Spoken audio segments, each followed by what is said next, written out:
Joining us on North Texas Networkers. I'm Caralee Gurney. And I'm Stacy Revely. We're glad to be here with you today, and also want to give a shout out to Craig Strength for sponsoring our show with Willow Bend. And today we have Ruby Care, and with us we have Joyce Logan and Patty Williams. Welcome. Hi, thank you, ladies. Thank you. Glad you're here this morning. And we're just going to start out by just telling us a little bit about yourselves individually. So, Joyce, why don't you tell us a little bit about you and where you live and all the interesting information about you. Well, everything. I'm not going to tell you how old I am now. That's we only have. Right.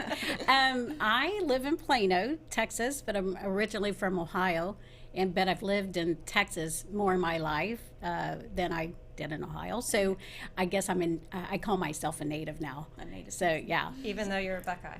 I am definitely a Buckeye, OHIO. So let's hope they go all the way to the national championship win. But that Joe Burrows, oh my gosh, what a shout out to him. He is an amazing person, even though he plays for LSU. Right. So, but yeah, I live in Plano, and I'm married to Stan Siebenthal. We don't have children. We have a dog named Sully, and he is a big mess. He is a huge mess, but we love him. And so that's a little bit about me. Very good. And Patty, welcome. Well, tell us a little bit about yourself. Thank you. I live over in the other side of the Metroplex. So I'm in the Colleyville, Grapevine area. So West Texas. Yes, exactly. Well, I was going to say the other side of the tracks, but. Well, you could say that, but it does seem kind of far from here sometimes. But I live there, and my husband and I have been married 13 years. So he has 2 sons, and out of those we have 3 grandchildren, which is awesome. And so that's really, our life's blessing right now. And we do have 2 dogs and a cat too. So we keep ourselves busy. Yeah. So Ruby Care is an awesome service that you guys provide, complimentary for senior living and assistance, right? Yes. Tell us a little bit about what it is. Well, Ruby Care Senior Living Advisors, we are a placement referral company. We help families find senior living communities such as independent living, assisted living, memory care, residential care homes, and we cover the Dallas-Fort Worth area. We have a team of 5 that helps us with this search because we've been around since 2016, August 2016, and we've grown, and it's a great service that provides a lot of hands-on assistance to the families. Very good. And how did you guys meet? Tell us a little bit about that. Joyce and I? Yeah. Well, we've been friends since 2004, I guess, right? That's when I moved to Texas. She was one of my first friends. Okay. Yeah. So, yeah, she was, if there's anybody I would want to do a business with, it's Joyce. And we met because we were doing a charity walk. And we all went to breakfast together afterward. And she said, I like breakfast, And we were both single at the time. Right. There were a group of us, like 8 or 10. Yeah. So we were just sitting there chatting, and I think Patty said something about she liked to go to movies. I said, I like to go to movies. And then another thing, so then I said, hey, you want to go out tonight? Yeah. You want to be my friend? Yeah. We basically had a date that night. Check yes or no. Yes, Right. exactly. Yeah. And I have a convertible, and so we took that convertible down, was it the tollway? And it was a beautiful night. So we were just having so much fun, and our hair was blowing, and we were like Thelma and Louise. It was great. Absolutely. Why does this not surprise me? Yeah, exactly. It was very fun. But it was the beginning of a great friendship, and now a great partnership in business. So how did that partnership start? What started Ruby Care? Well, it all began when I helped my mother-in-law Ruby find a senior living community. She lived in a little town in East Texas, and her husband passed, and it probably was a couple years after that. She said, you know, it's time that I move to Plano to be near you guys, so you can kind of, you know, see me more and oversee my care. So she started I think we started about in 2013. We started the search. I went online at first, and I didn't like the service I was getting, so that's when I decided to do the search on my own. And so Ruby would come to town. We made it like a little fun project for 2 years. It took before she made that final decision to move here. So I think we have a picture of Ruby in there. Do you have that, Anna? There's Ruby. That's her. She was at the voting polls. They brought if you guys haven't seen it, her mobility's not very good. So they brought the tablet, the machine out to her. So, she's so sweet. There she is there. So pretty. Yeah, that picture is probably about 3 years old, but so Stacy and I had the pleasure of meeting her the other day because we got to go to the conservatory where she is. Yes. Yeah, she lives in independent living, and she's 98. So it's a really great story. Right. So have you been here from the beginning, Patty, or was Yes. this something? Okay, so you started it together. Joyce and I were in. We both had, I guess, history with healthcare. I worked in healthcare mostly with big companies and software, patient experience kinds of things. And Joyce started her career in social work. So it really was a nice fit. Oh, yeah. We're kind of yin and yang because where, Sounds like us. where she's strong, I'm not, and where I'm strong, she's not. And so we're a good fit for each other. But our common denominator is that we really both just care about people and helping them. And you know, we say a lot that our business is really more like a mission or ministry, because it truly is. I mean, in some cases, we're really helping people add years to their lives. But yeah, that's kind of how we started. Yeah, I think it was August 2016. I called Patty. I said, hey, I have this business idea. And so we got together. I said, there needs to be more of a personalized touch when families are going through this process of looking for a senior living community, because it is so overwhelming, and people usually are stressed when they are going through this whole search, because they reach out when there's a crisis usually. So anyway, so we got together and formed and did a lot of research and work before we came up with our name and the whole program that we really did want to honor Ruby, because she's really the reason that it all happened. Yeah, because you kind of walked in those shoes prior and saw that there was a need for the service. Yeah, well, even with my own parents, long distance, I was trying to help my sister, but she was the one who was the caregiver, and they suffered with Alzheimer's and dementia and other health issues. So, like Patty said, I was a social worker when I began my career, so I feel like this is a full circle. I'm back to what I love doing, and that's helping people. Well, and I know you find places, but you do other things that are specific to people too, like help them organize, and if I'm not mistaken, don't you do some other things just by some other resources? We hardly have time to do. No, we have resources for that. A lot of great resources, and I think I have referred a couple to you all. You have, actually. Yep, you've helped a couple of my clients, actually.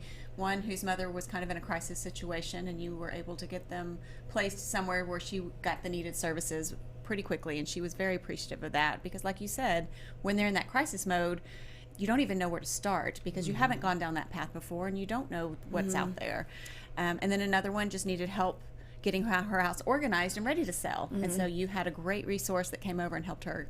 And so I think, you know, every time I hear of a family that has a senior that needs some kind of help with something, I always say, call Ruby Care. They can help you. Yes, absolutely. It is interesting that it has grown over time, our resource list, because just in this industry, you realize how many people work with seniors and special niche areas, you know, even people that provide services for folks who need massage and they have Alzheimer's. I mean, that's just such a specialized area, but we have resources for that now. And it's so overwhelming. I mean, I know my mother passed away 2 years ago almost now, and she was caretaker for my dad. So stepping in and just trying to find all those details and weed through everything, and he's got Parkinson's, so a different situation, but it is difficult. It's overwhelming because we've never done this before. Right. We're younger. We don't really understand that. So it's nice to have a resource, someone that you can go to and find some answers. And this is a perfect time for you all to have us on your show. And we're so appreciative of that because families are getting together during the holidays and they're noticing things about their loved ones, their family members, that it's a time that they should start looking and thinking about, what is going to be the next step. A lot of people don't prepare, like we said, until it's crisis mode. And so this is a good time to really start doing a checklist of things. And well, can y'all share a story or two with us about how this has been significant, how you've seen it change people's lives? I have one right now that I'm working on. It might even make me cry because she's just the coolest lady. But she, over the summer, and she's only 76, but over the summer she fell in her house and she lived alone and she got trapped between the bed and a piece of furniture. She was actually in her house lying on the floor for 7 days, 7.5 days. Oh my gosh. And so, I mean, that's bad enough as it is, right? But it really reduced her mobility, her independence. She was driving at that time, and so now she can't drive because it just took a big toll on her. So I got introduced through a rehab resource. She was having rehab following her hospital stay, which is really common. And anyway, we got connected, and so I take her around. I go pick her up and get her wheelchair and take her to the different places. If there wasn't someone like me, I don't know what she would do. So we're going around and seeing the different communities that are going to be a good fit for her based on her health need, and then also her budget and the geographic location where she wants to be. So we've really developed this friendship through it, which has been great. So that's really impactful on me. Yesterday, we were together yesterday, and she just said, I want to be somewhere close to you because I want you to be able to come and see me. And I said, I do too. I mean, she has nobody in this area. She has no family in this area. So she is just completely reliant on this person who she doesn't even know, to take her around. So I told her, we write a blog called Seniors of Significance. And I told her as soon as we get her situated, she's going to be in my blog, because how significant is she that she was able to rally through 7 days on the floor. And fortunately, she had friends that missed her at church, and they called and did a wellness check on her. But it just was a reminder to me about, just checking on those people that and if you don't hear from them, to get somebody to go and, physically check on them, because she couldn't have had a couple more days there. They really thought she was they called all of her family that was out of state and said, you better get here because I don't think she's going to make it through the night. So it was a very, very significant event, but her story is so hopeful now because she's getting stronger every day, and now she's going to be in a community where people have eyes on her, and she'll get a balanced, nutrition, which is important. And just having that socialization. She's really, really funny, and she just loves to be the life of the party. So I think it'll be good for her to be in a community. That's amazing. Yeah. Now, seldom do we work with a senior directly.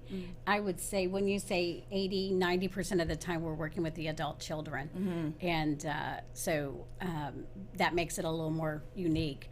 And thank goodness Patty's there to help her and drive her around. We're insured for that. So people ask that sometimes, do you really drive people around? Seldom we do that, but there comes a time where you have to. If, we have a release and form that they sign, and that they I'm just blessed that Patty was there to help this lady.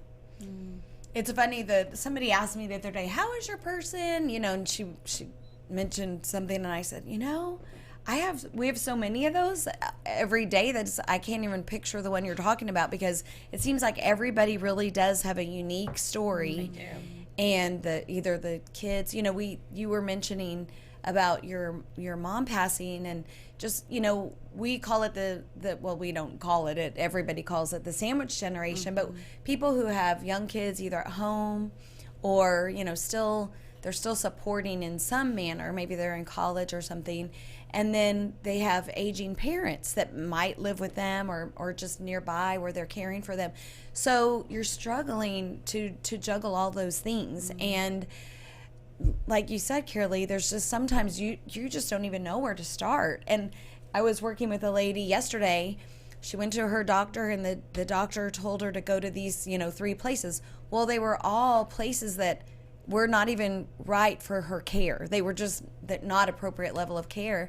And so you don't know who to rely on. And I think that's really the genius behind what Joyce started, was just because she realized you can't just pick up the phone and get that advice. You have to have people that are working with you through it. And we go and we tour with them, and they'll say, oh, this isn't quite the right fit because I really want this. And so it's just, we're their advocate, and that makes all the difference. So what's the process if someone were to come to you? What does that look like? Yeah.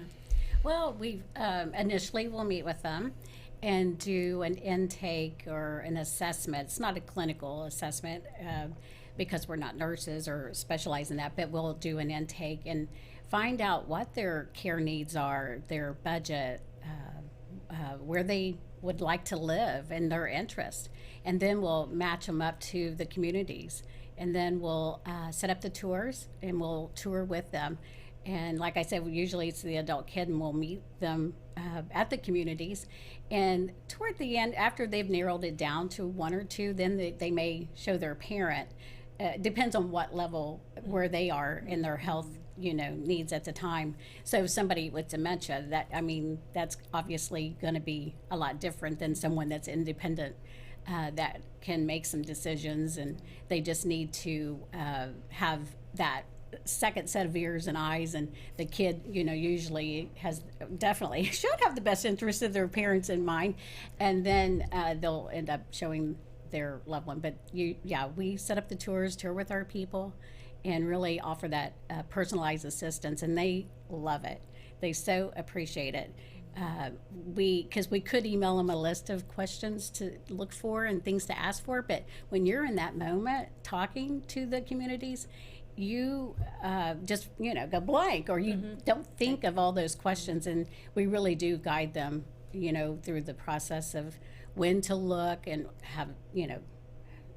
have lunch there, or have dinner, try the food, and just meeting certain level of people in the community, like the executive directors or director of nursing, a lot of different avenues that they may not think of asking. Yeah, they just don't even know what questions to ask. No, so. Right. So everything's our questions and lists that we do provide them, and that we go through with each person. Like Patty said, everybody has a unique story, and everybody's story is different. So we customize questions that they should ask the communities, and if they don't or forget to ask, then we will step in and help them out. But we let the marketers do their job to sell the communities, and we're so blessed around here. There's so many fabulous communities, and it keeps growing.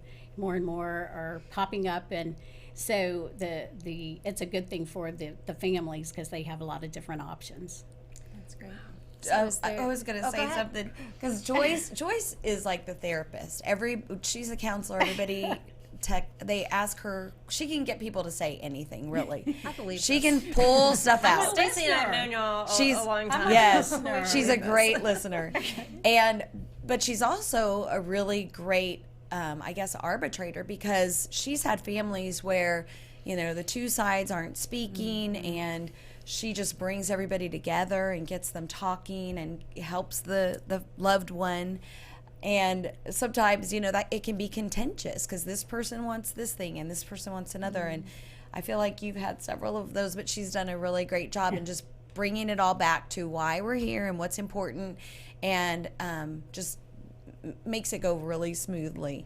And I think that's something too that we bring to the table, is just that sometimes that one voice that can be, in the middle and not on either side. Really impartial. Yes. And then also just going and meeting with the family. Sometimes we're that voice to the loved one of this is what we think is best for you. When the daughter can't speak that or the son can't speak that, we can be that person that can say it along with the doctor. Right. We like to get the doctor to say it too. But, yeah. If it really gets tough, it's best if it has a third party source besides us, like the doctor or something. And we know too, like we were saying, we have a lot of resources. If we know that it's a situation that we need to call in a geriatric care manager, we'll reach out to them because they're expert and trained in that area. So we do reach out.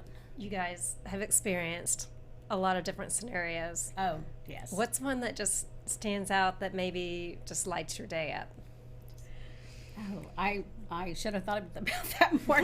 But there are so many every day. Stories. Yeah, every day. I don't know. Well, just yesterday, I was helping a family, and I had done all this research, ready to set up the tour. This is not something that's, that's remembrance, but and I talked to the gentleman, the son, and he's like, "Oh, Joyce, I'm so sorry. My father passed last night." Oh. So it's like, "Oh, I'm so sorry. You're just like, you just want to, reach out to him and hug him and over the phone." Because you just know everything that they've gone through from what they have shared with you previously. Yeah. So that's one of the hardest things.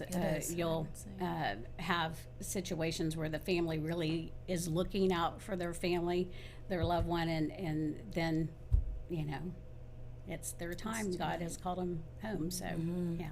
Yeah, that would be a hard part of the job, I would imagine. I remember one story Patty has, and she would send me pictures of her client hula hooping. Yes. It was the most hilarious thing.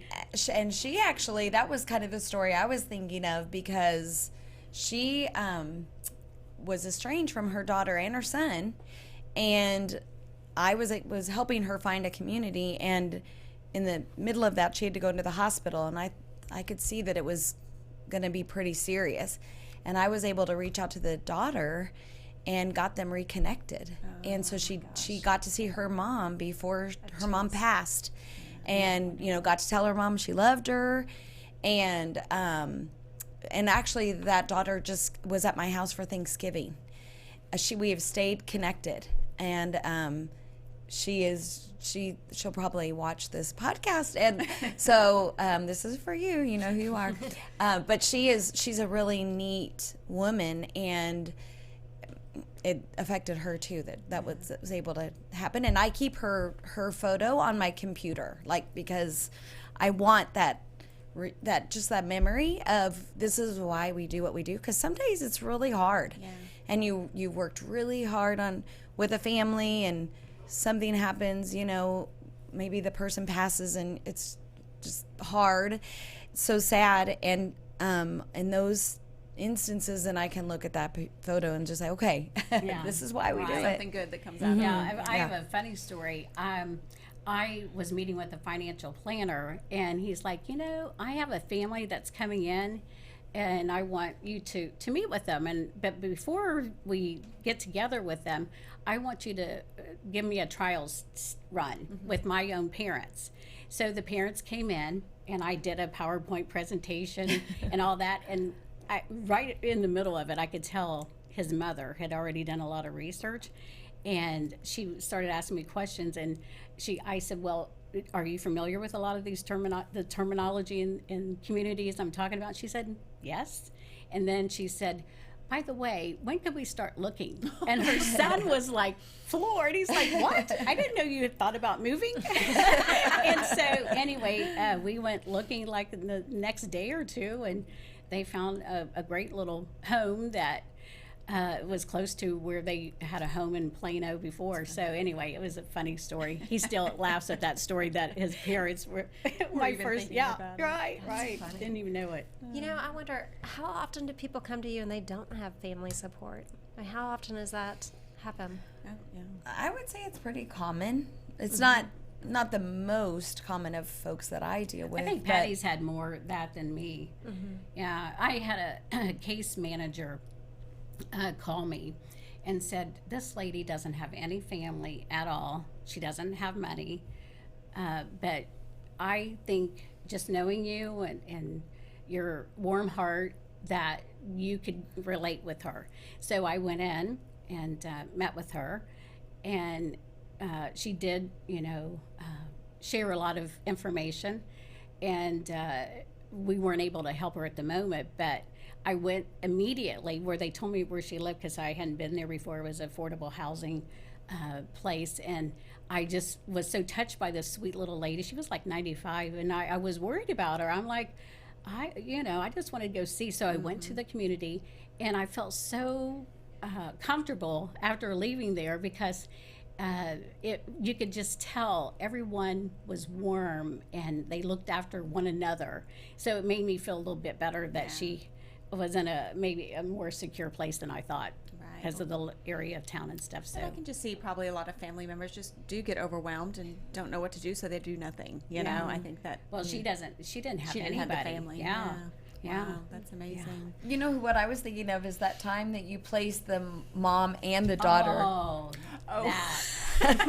Yes. Mom, if you're watching, there's still hope for us. I know. Yeah, right? Oh, thanks, Patty, for reminding me. Yeah, so I got a call from this daughter and said, I got your name from this church, and anyway, I'd like to meet with you. My mom's in rehab. So I go to the rehab and meet with her, and here she comes out with her cane, and I'm thinking, is that the mom? So anyway, ended up, she was 85 years old. She and her mother were living together. No, the daughter. And the mom was 105. Yeah. Yes. Wow. Yeah. So, and they had been living together forever, because the daughter had never married, and the mother, her father had passed, and the mother moved in with her, and they'd been living together 20 years. So the mother fell, the 105-year-old, and the daughter went to help pick her up. They were living at home, and she fell too. And so they couldn't get up. So she was able to crawl to her phone, called 911. They came, and anyway, they wanted to stay together. And the mother, the 105-year-old, she needed a lot more care. So they ended up going to a residential care home, living for a few months before we were able to find them. Yeah, that was a good one. That was a good story. Oh, it was. Yeah. And when she told me about that, and I said, how old is the mother? I went to, and since then, the mother has passed, and I went to the service, and that was the sweetest thing. But I still keep in touch with the daughter. She's living comfortably, in her community. Well, I know we're kind of short on our time. This has come by so fast. I love hearing what you're sharing. I'd like to know also too. Let people know, how do they reach you? Yeah. Well, and I was going to ask how you get support. Yeah. Like how do you get support for what you do financially, and we're compensated by the communities. Okay. So when we make a placement, we are compensated by the communities, which is standard to our industry. Okay. So that keeps it free for yes, families too. Right. Exactly. Services. That's right. And to find us, we're at rubycaresenior.com, and then Joyce and I are both on there on our website with our phone numbers, and so somebody's needing help, they just reach out and call you. Yes, we have a Facebook page and Instagram and Twitter. We do all that. We do all the social media stuff. Yeah. Amazing. Well, you ladies are doing an amazing job, amazing work, much needed, and it takes a special kind of person to do what you're doing, and y'all are just excelling at it. So thank you. Thank you. 100%. We We're love so it. glad to We have love you it. on today to hear more about Ruby Care. So thank you, rubycareseniors.com. And we're glad to have you. Look forward to seeing you on our next show. I'm Caralee. I'm Stacy, And we are your real estate professionals.